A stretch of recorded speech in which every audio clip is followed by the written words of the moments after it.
If your audience cannot hear you properly, then your idea or your presentation or your answer is over before it's even started.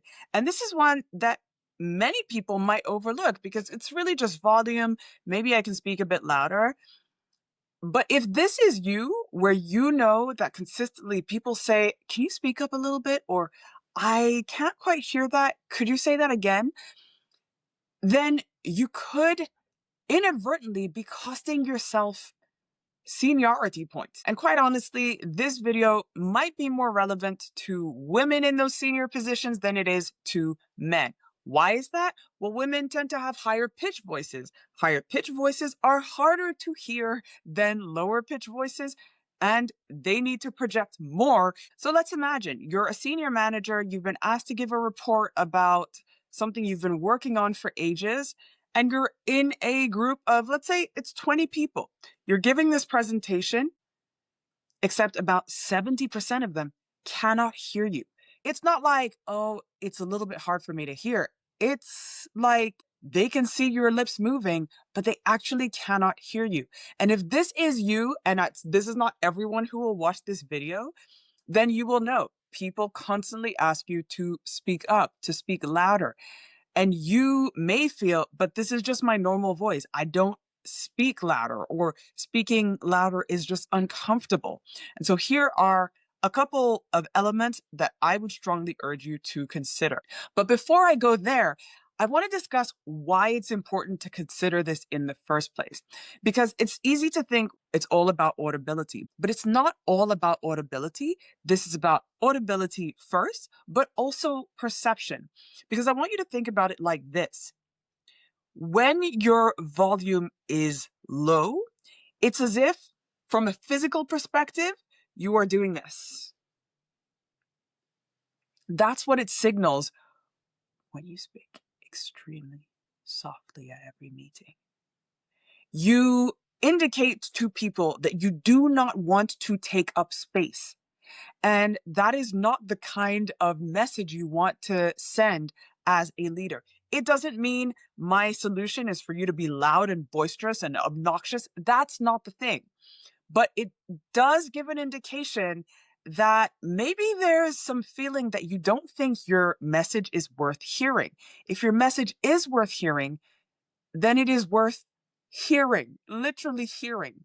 And that's the perception behind the volume. It's not just about the volume. It's about how that lack of volume is perceived and interpreted by your audience. And if that's not the message you want to give off, then we really want to change that.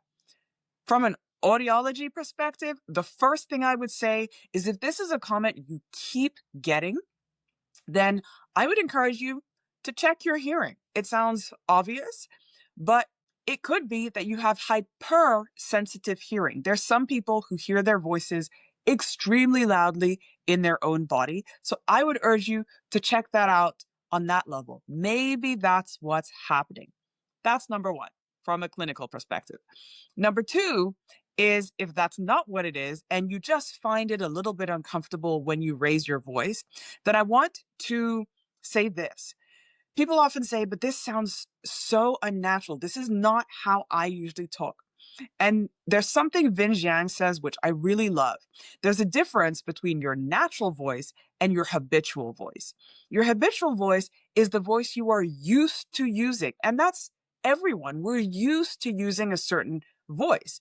But if you were to scream at the top of your lungs, that would just be something you're not in the habit of doing, but it wouldn't suddenly not become your voice. It's just you not being used to using your voice in that particular way. That's the key difference. And that's the reframe for you thinking, this is not me. It's not that it's not you. Nothing that comes from you could suddenly not be you. It's just that you're not used to using your voice in that way. But that's okay, because that can be trained.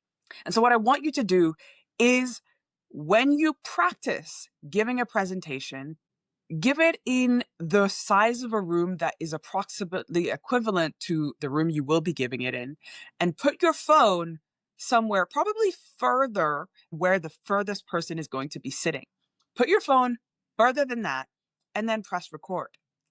And I want you to then speak it and then later listen back how clear is it? And if it feels like a strain, then you know you have more to do. But that great process will give you feedback because you will be able to objectively tell without changing volume settings on your phone, is this at a comfortable level for me to listen to or not? That's number two. So, number one, check your hearing. That might be what it is, hypersensitivity. Number two, put your phone even further than where the furthest person is going to be seated. And then number three is on D Day, speak as though you are particularly speaking to the furthest person in the room. Lock eyes with them and always have them as your goal rather than the person who's sitting 30 centimeters from you.